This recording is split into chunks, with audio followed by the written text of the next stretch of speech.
sa farm sa Banana Harvest Festival. At ang Sharka Agri-Innovation, pupuntahan po natin at ang Sharka Consultation Meeting ng mga media. Kaya abangan po natin ang mga iba pang detalye dito sa Los Baños, Laguna sa Sharka. Inyong lingkod, Ms. Horizon Chaser. Happy morning! Happy Morning Show! Lagi kayong makinig. Nandun tayo lahat sa Happy Morning Show.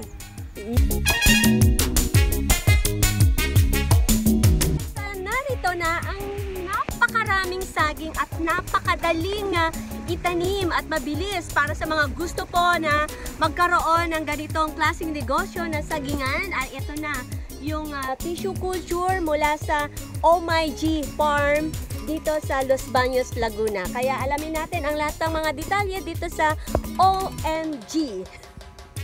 Happy Morning Show! Lagi kayong makinig. Nandun tayo lahat sa Happy Morning Show. Alright, kaya naimbitahan ang mga iba't ibang mamamahayag dito sa ating bansa, dito sa Los Baños, Laguna, sa Sharka, sa pangunguna ng direktor na si Dr. Glenn Gregorio, na kung saan ay napakahalaga ang rules na mga kasama natin sa mamamahayag para ipaalam yung mga kaalaman sa mga sistema ng mga kapartner ng Sharka at lalo na sa Sai Computing and Biotech Coalition of the Philippines. Nalayunin nga nito na mapakinggan ng ating mga kababayan yung kalidad ng kanilang pag-aaral kasama ang mga eksperto nito ng mga siyentipiko. Kaya naman ay napakahalaga na maipaabot ito sa ating mga kababayan at maraming matutunan hinggil sa agrikultura. Alright, sa lingid sa ating kaalaman, itong pagdiriwang ng Banana Harvest and Planting Festival ay magkatuwang pala itong Binhi Incorporation at ang Oh My Glen Farm na sinuportahan pa rin ng Southeast Asian Regional Center for Graduate Study and Research in Agriculture or Sharka sa pangunguna ni Dr. Glenn Gregorio na siya mismong director ng Sharka na siya ring owner nitong OMG Farm. At hindi lang naabutan ng ating mga kasama sa mamamahayag si Congresswoman Ruth Mariano Hernandez ng 2nd District Laguna. Itong mga kinatawan ni Los Baños Mayor Anthony Henieno sa farm visit ng mga media practitioners na mula pa sa Manila ay ipinakita itong lawak ng banana plantation na maituturing na isang matagumpay itong pagtatanim mula sa punla ng banana tissue. Kaya naman itong saging ay napakasarap at healthy. Alright, so narito ang buong detalye mula kay Dr. Glenn Gregorio at para maipaliwanag pa itong kahalagahan ng banana tissue. At ito nga ay binibenta sa halagang 50 pesos lamang para nga makaabot itong ating mga kababayan. At ayon naman kay Rodel Anunciado ng agriculturist ng OMG Farm, nilinang nila itong tissue mula sa sucker or suhi mula sa growing point na may steam na nilagay sa isang bote at inaalagaan ng iba't ibang hormones para tumubo itong mga ugat hanggang sa umabot sa yugto ng pagtatanim. Kaya narito ang buong detalye. Kwento lang yon. Ikwento namin sa inyo, but of course we are still a surviving company. So ito yung tissue culture. Cavendish, ito yung lakatan, ito yung saba or cardava. Okay? So what we're doing is an old technology which is a tissue culture. Ito yung tissue culture natin. So ang tissue culture parang minion pinapadami natin. Kung i-explain ko in a more scientific. From differentiated, ginawa namin undifferentiated cell. Tapos pinapadami siya. So ito yung hanggang lumaki siya ganyan. So sa from tissue, aabot ka ng libo-libong pwede mo mapa-multiply na pare-pareho na disease free. So ito na siya hanggang lumaki. Kita mo may saging na palang ganyan, may ilagay natin dyan. Hanggang ganito na siya. Pag ganito na, ready na siya for planting. Halimbawa lang. Bubuksan lang natin ha. Nagtanim na ako nito, parang first time niyang nilabas. Parang sa nursery siya. Ilalabas natin siya. Okay? Yan yung pagkain niya, nangingitim na, ibig sabihin dapat lumabas na siya. So, sa isang bote, so isa 1, 2, 3, 4, 5, 6, 7. 7. Itatanim natin to siya ngayon. Pero kailangan dito, hugasan muna siya. Nagde-demo na ako. So, dapat pala yung hugasan. Hugasan yung ilalim para Natanggalin. pupunta na siya ng... So mali pala yung diretso agad tanim. Itatanim mo namin dito. Itatanim muna natin dito. Tapos dito naman hinintingin. Yung mga planters namin, 3 segundo lang na itanim na. Pag matanda na, mga 2 minuto. Ganyan. Pagkatapos niyan, gaganito na siya kalalaki, hanggang ganun na kalalaki, na ready for planting na. Mamaya, mapapakita namin sa inyo, mag-ceremonial planting na rin kayo mamaya. Patingin nga po ulit. Sir, ilang months na yan? Yung pwede nang itanim? Mga 1.5 months. Awan nila. Pag natutuyo lang, Didiligan. kung kinukot-kot, dapat mapahirapan mo ng kaunti. Para, dapat kung nasa Magpapamiss ng konti. papamiss kayo ng kaunti. Mga once a week dapat. Okay. Papabayanan mo na lang. Oo, minsan pag nalukot na, yun, lagyan ng tubig. Kasi minsan sobrang tubig, kailangan din yung ugat ay kailangan niyang humihinga. Yung magkaroon ng nicolit aeration. Sir, yung from battle transfer do sa ilang araw po yun? Yung nasa battle. Nasa battle, depende yon. Depende ba si Rodel? Namin nang hinahati. Pinaghiwalay para sa isang tissue, abot na 1,000 yan, more than. Kaya pa, depende sa ilang split mo, pwedeng hanggang 8 times mo i-split. Tapos after that, paugatin mo na. Tapos i-split mo ulit sila hanggang maging gano'n. O, depende sa pagmamahal. Hanggang maging ganyan. Hanggang ganong kaya niya. Di ba? So depende sa chemical manipulation mo dito para palagyan mo na ng ugat, palagyan mo na ng bunga. Buti din nasusuffocate yan, sir. Nasa-sophisticate din yan sila. Hindi na sophisticate. Para bang baby sa tiyan, parang ano kayang ginagawa doon? Oo nga. Oo, para kaya tawag nito ay sa tissue culture, yan, tissue, tapos nilagay dito, lagay sa nursery. Tapos elementary na siya pag tinanim mo doon. Kaya nga nursery ang tawag doon kasi parang nursery. So, magandang umaga. Ako po si Rodel. Sir, dito tayo. So, ang ating tissue nanggagaling yan sa ating sucker o yung suhi. Ito yung gitna na ubod niya. So, uti-uti natin siyang binubuksan hanggang maging kuha natin yung gitnang growing point ang tawag natin, yung meristem. Tapos yun ang tinatanim. Iba't iba ang formulation natin, iba't iba nilalagay natin na pagkain niya, no? At mga hormone. Sabi nga ni Doc Landy kanina, tinuturuan namin siyang munang dumami, tapos pagkatapos tinuturuan namin siyang mag-produce ng dahon, tapos tinuturuan din natin siyang mag-produce ng ugat. So, yun yung mga stages niya. And then, tinuturuan natin siyang mabuhay from isang very clean o walang mikrobyo to yun, di ba? Pero binibigyan natin siya ng tamang kondisyon para siya lumaki. No? So, tinatanong niyo sa amin, dito sa amin sa aming laboratorio at aming nursery, ang benta namin ng seedling ay 50 pesos per piece. Ano po? Pag gano'n na yung kalaki, pero malalaki na siya. Ganito na po siya kalalaki. Ngayon, pag ito po ay binili ninyo, hindi ho kagad tatanim sa field. Kasi ito galing pang nursery namin. Medyo calibrated yung aming nets. So, ang suggestion namin ay 1 week, pagdating sa bahay nyo, ilagay nyo lang muna doon sa medyo makanlong. Hindi naman sobrang kadlong, no? So, makanlong na lugar. Bago itanim. Para siya ay acclimatize. Oh, yes. Thank you po, ma'am. Sir, may dalawang variety, Cardaba at Saba. Ano po ito? Ganito po. Marami pong klaseng saging. Ano po? May tinatawag nating Saba, Cardaba, Lakatan, Latundan, di ba?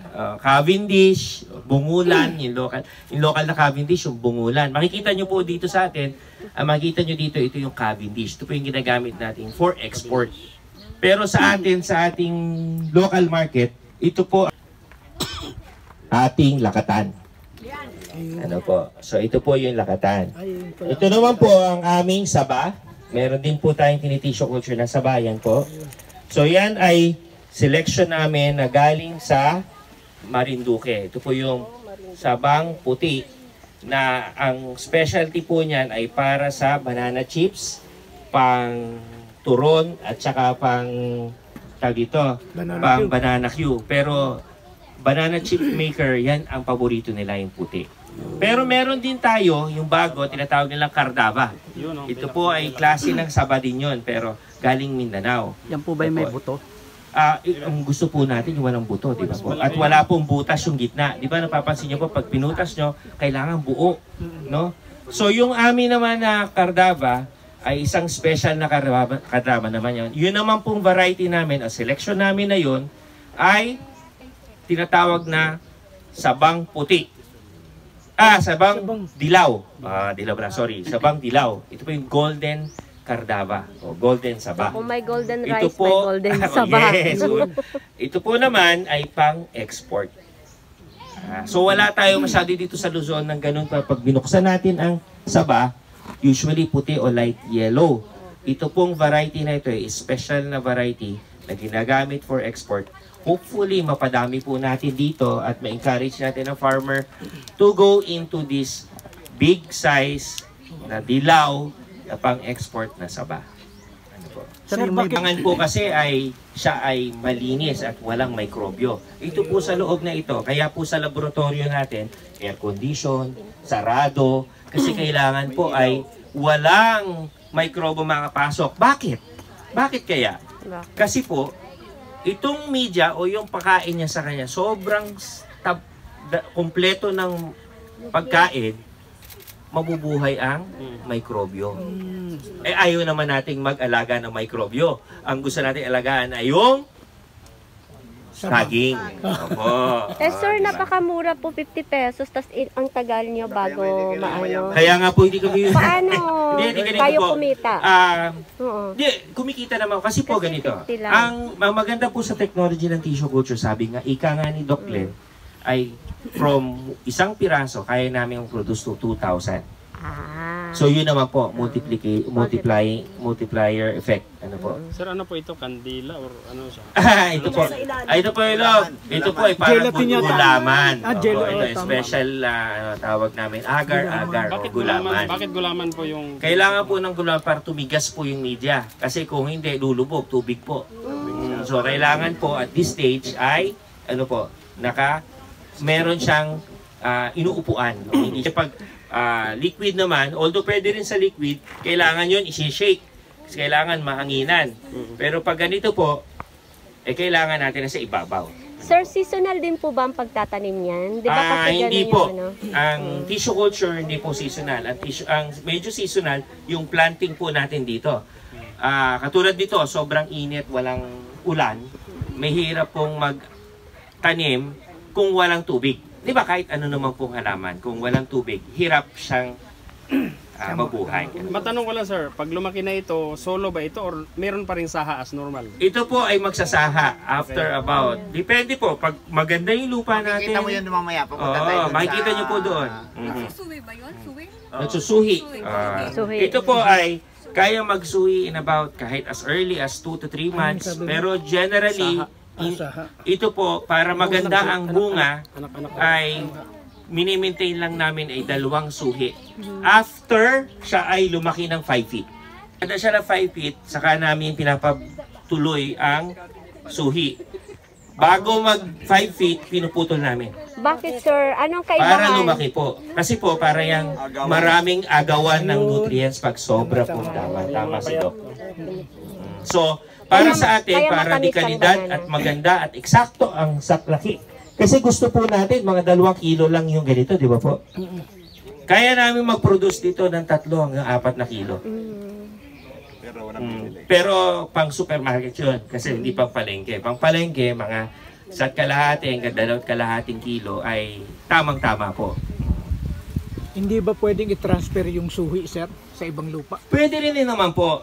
Pwede. Ang advantage lang po sa tissue culture na isa sa mga number 1 advantage ng tissue culture na saging ay unang-una, mas maaga siyang mamunga. Ayan. 1 to 2 months, mas maaga siya mamunga kumpara sa suhi. Pangalawa, sigurado kayo na walang sakit. Kasi po, ang aming mga saging ay galing sa aming nursery na minimaintain namin, na galing lang sa amin yung mga suhi na pinanggagalingan ng aning similya, sigurado po kaming walang sakit. Ano po? Bakit? Ano pong bakit? Ba- ano po yung Kasi inilalagay tama yung niyo? alaga namin sa Ayun. saging. Ano po? Sir, pwede pong pakibalikan mula rito hanggang doon sa dulo. Walang buwan po yan sa laboratorio. 8 to 10 months sa laboratorio. Mga 2 to 4 months naman sa nursery. Para lumaki siya ng malaki. Hindi, mula rito hanggang doon lang sa may bago itanim. 8 months po. 8 to 10 months. Ito po, makikita nyo kulay itim na. Ito po ay yung stage na siya ay pinapaugat. Matagal talaga, no? Oo, matagal po siya. 8 to 10 months plus yun pag laki. 2 months, 2 to 3 months. So, 1 year halos Opo. din. Bago kayo makinabang. Ang aming, pag dito sa Los Baños, maganda ang lupa. Kaya namin as early as 10 months. Pero on an average, between 12 to 14 months, ang kanyang, kung tama po ang pag-alaga natin. Of course, nadidelay din yan pag kulang sa pagkain, kulang sa tubig, lalo na ang tubig. Pero mga isang taon, yun yung maganda sa lakatan. Hindi katulad ng Saba, 18 months po.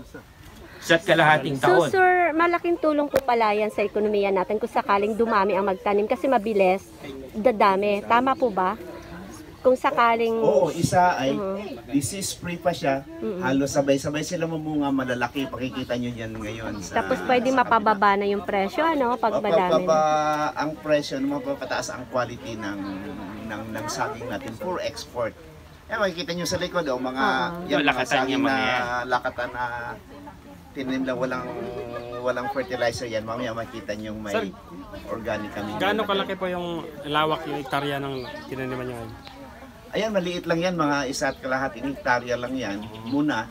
Pero experimental ito farm ko to personal. Pero may farm din kami dito sa may Bae, may farm din kami may dinidevelop kaming farm na 100 hektarya sa iba-ibang lugar, Isabela, Tarlac, Bulacan, Cavite. Pero ang mga seedling galing dito. Sir, yung 1 hektarya, ilang puno po yun? Mga 1,800 to 2,000. So kung ako ang negosyante po ng banana plantation, mas maganda po pala talaga ang tissue Ayun, yun, culture. talagang Para yan, mabilis, the best. Oo. and then maganda pa yung quality niya. Makikita nyo ngayon, pupuntahan natin doon ngayon kung may pag kumonti na tanong nyo, mapuntahan natin yon. Sir, meron bang pinipiling lupa, klase ng lupa yung banana? Siyempre, para bang Ano kwan pong, yan. kasi tulad sa Pag-ibig na kailangan naman. sa bigas, sa palay, or sa sibuyas, kailangan buhaghag yung dito po sa ano po. Mas mas matahaba ang range niya. Ang importante may tubig. Okay. Tsaka may kwan siya. Pero basta maganda ang tubig niya, tsaka maganda ang drainage niya. Yun ang gusto ng saging. So mas wider ang kanyang adaptability. So bagay sa mga lake area. Ganon, kagaya nito, dating tubigan ito, makikita niyo, dating palayan niya, natamnan namin. Sir, pwedeng haluan ng ibang vegetable, gaya ng intercrop yun, pwede mong intercrop, nag-uusap lang kami na ni Dr. Jorianyo dito, intercrop niya ng vanilla, pwede mo intercrop yan ng ubi, pwede mo intercrop yan ng, actually magandang intercrop nito ay kape tsaka kakao kasi gusto nila para lumamig kaunti ang coconut. Pwedeng i-kwan sa I-part. Kung may coconut plantation po, ano po ang... in between. In between. Oo, parang ganon, sa gitna siya. O kaya lakihan mo ang between two coconuts para mas siyang Kung na-harvest na po, gaano katagal yan bago mabulok? mabulok. Pag binato mo yan, mabulok. Pag nakain na po natin, hindi aabot sa pagkabulok. Hindi, I mean, gaano siya Ito po. maging fresh, katagal ang paging freshness. madilaw, maging Sa- dumilaw, Dahil po, mahinog. Huwag mo nang paabutin mo bulok. Maraming paraan. Kung pwedeng pagkaanin nyo, pwede nyo may pangpahinog din tayong para. Sir, yung kinakalburo, ano? Karburo. Pero yung quality ng lasa nung ano, Ang karburo, ang tawag niyan, kung ikakarburo, pero tama ang pag-ani mo, kung matured na siya, ang problema, pag kinarburo mo na nagkarburo, medyo immature pa siya, kaya yun ang Kasi di ba po halimbawa malayo yung ang travel. karburo ay pampasarap talaga siya kung tama ang iyong pag-ani. Sir, yung ginagamit yung suhi, dalawang kadabra, dalawang lakatan. sa unang pagtanim, isa lang. Yung next generation, susunod na pag-harvest natin, dalawa na. Ano po. Kasi marami ng ugat. Yung una, konti pa lang ugat. Isa lang itatanim natin. Pero the next season, 2 na po. Sige, ganito na lang. Sakali pong may sador, like for example, kami na-upload na namin sa social media to, tapos may mga nagtatanong, paano po yung naging arrangement nyo? At let's say for example, nakabili sila sa inyo, sinasabi nyo nga na pwede itong i-export. Matutulungan nyo ba sila para to sell yung produkto? Ma'am, ang lakatan, ma'am, pang local market. Hindi natin kailangan, yun ang maganda sa kanya. Hindi na natin kailangan i-export. Maganda ho ang presyo ng lakatan dito sa atin. Ang presyo po ngayon ng farm gate, 50 pesos to 80 pesos per kilo. So hindi na natin kailangan mag-isip pa ng export kasi mas mahal tayo sa local market kaysa export. So, ngayon po, pagbalik po naman doon sa sino pong kakausapin namin para maturuan kayo kung paano at saan bumili. Pwede po kayo magpag-ugnayan sa amin. And then kami naman po, nagbibigay din po naman kami ng brochure namin, yung basic po. And we are open na magturo sa inyo. At kami po ay soon ay nag-o-open na rin po kami na pwede kayo mag-training sa aming farm. Yung training po, is it free? Hindi, well, yung una naming ikot sa inyo, free yun, introduction, ganyan. Pag gusto nyo ng mas in-depth na pag-aaral, ay may konting bayad din po. Ano po? Siyempre. Mga sekreto na yun. Depende actually kung bibili ka ng gano'ng kadaming saging, tutulungan na namin kayong mapalaki yon. Pero kung pa-training lang kayong ay actually hindi pala. Puro libre pa yung amin. Mga libre. Pero tag ito, because hopefully maging ATI na rin kami na kasi kami lang ang nag-specialize ng lakatan. Ayan, so nagkaroon na po tayo ng kaalaman ng hinggil sa napakasarap at healthy na banana mula sa banana tissue ng OMG Farm. Isa rito sa ipinakita pa sa ating mga kasama sa mga mamamahayag yung paggamit ng drone para masiguro nga yung kanilang pagbomonitor sa lahat ng uri ng pananim ng pang-agrikultura. Tulad na lang ng saging at mapabilis nga yung pag-aaral pa rin ng ating mga scientists ng ating saging para mas lalong ma-develop pa yung kanilang banana plantation sa pamamagitan nitong makabagong drone sa bansa. So, pupunta. Yan yung mapa, yung kanyang iikutan. Ito naman po yung kanyang camera. So yan, pipicture na siya. So yan na po ang larawan ng mula sa drone, mula sa set. Ito ay palayan, ginawa ko ng bulayan, wala lang bulay masyado ngayon kasi paglibot na ng katatapos ating lang. kasama sa mamamahayag mismo sa banana plantation, kaya mga gulay, sitaw, bataw, patani at marami pang iba labas na sa talaga tayo sa mga saging. May flowers na rin ako dito. Tayo mas excited dito sa Yan yung nakikita ko sa picture. Oo, nasa picture. Kapahinga muna siya at tatamna na yan. Di ba sir, kapag yung tinaniman na po ng dati, iba naman po dapat. Hindi paiba-iba. Opo, hindi yun pa rin. Yan, pandan ito, pandan. Kung gusto nyong ma-relax, pandan. Ang pandan yan sa animal yun. Nasa lilim tayo. Ito pan lang to mga midget lang yan.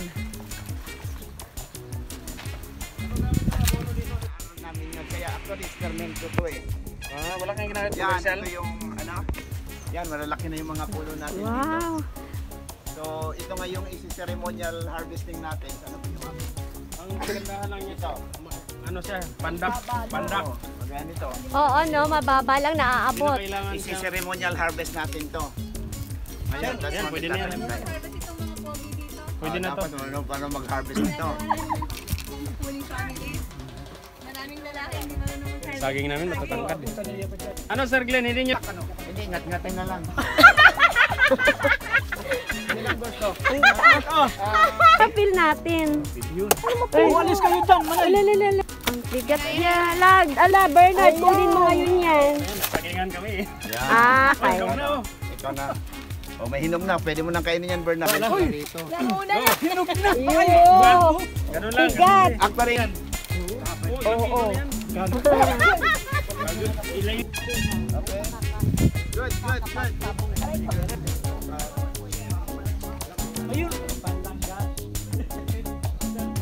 Masarap yan ang wala ako. Ang wala talaga ng bayawan.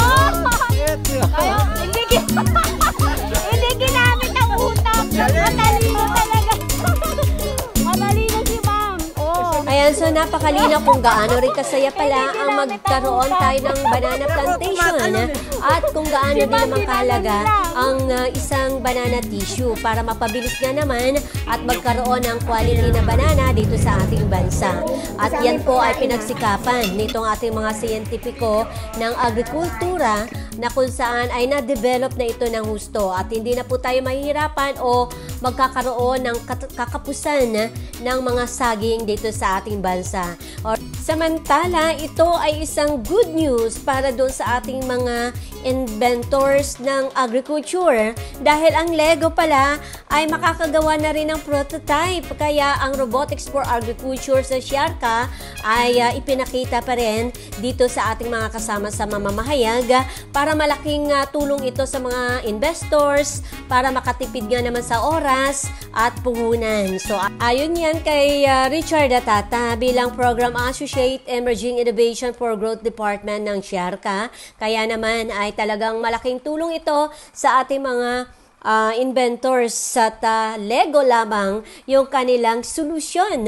Kaya panoorin ito yung mga nakita natin ng mga robotics na mga traktura sa agrikultura. Alright? So kahit mga kabataan pala natin ay mag-i-enjoy nito at may inspire na rin po sila para sila naman ang susunod na mga inventors dito sa ating bansa, lalo na sa agrikultura dahil napakalaga ito at talaga sinuportahan ng ating pamahalaan, lalo ng ating Pangulo ng bansa na walang iba kundi si Pangulo Bongbong Marcos. Alright, so narito ang prototype o ang traktura mula sa Lego ng Siarka. Pwede po siyang gawing tawag nito, i-apply sa mga robotics na pwedeng gawin sa mga agriculture, ganun. Kaya po ito yung aming dinedemo. So next po, ito na po ang kanya interface. Actually, ito po yung pinaka-basic na interface niya. Ito yung driving base niya. And then, same, may program lang din po siya, which is marami siyang kailangan gawin for the demo.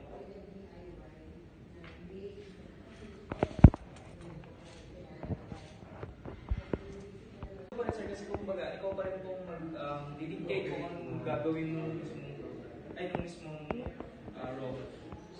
Ayan, so Lego lang ay pwede na para sa ating mga inventors na makatipid sila para sa paggawa ng robotics agriculture.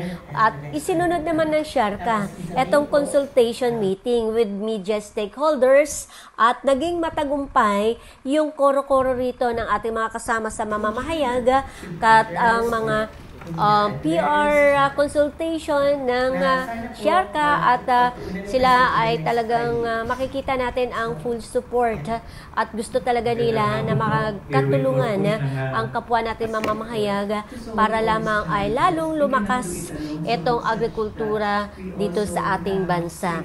Alright, so sana nag-enjoy tayo sa Banana Harvest Festival na naging matagumpay sa pangunguna ng OMG Farm at ang itong agri-innovation at ang iba pa na mga kaganapan.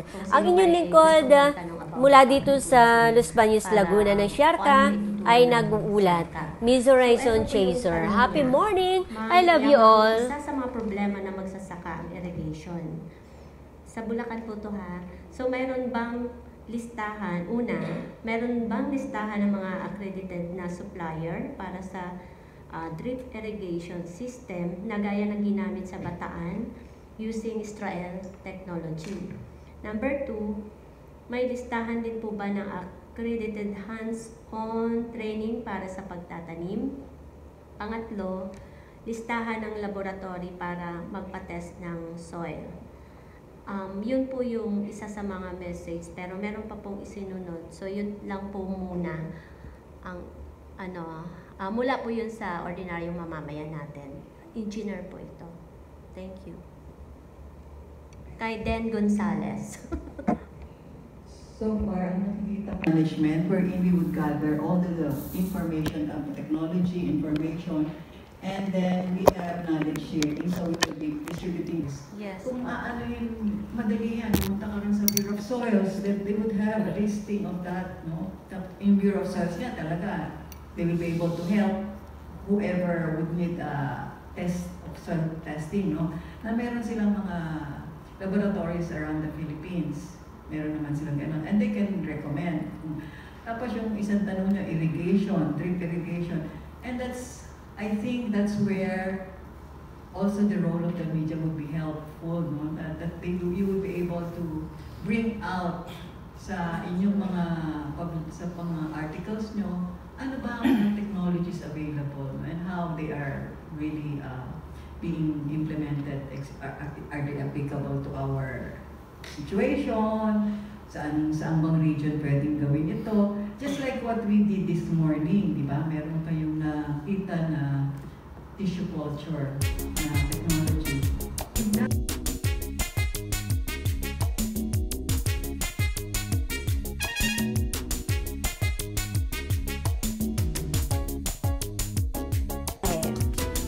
Happy morning, Miss Horizon. Please visit the Cheongdam restaurant. Thank you for coming. Happy morning! So, narin ako sa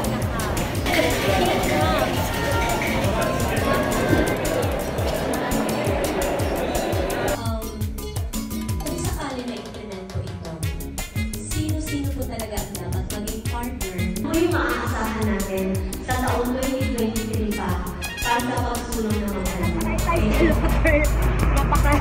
First time ko to. Makikita natin talagang kaya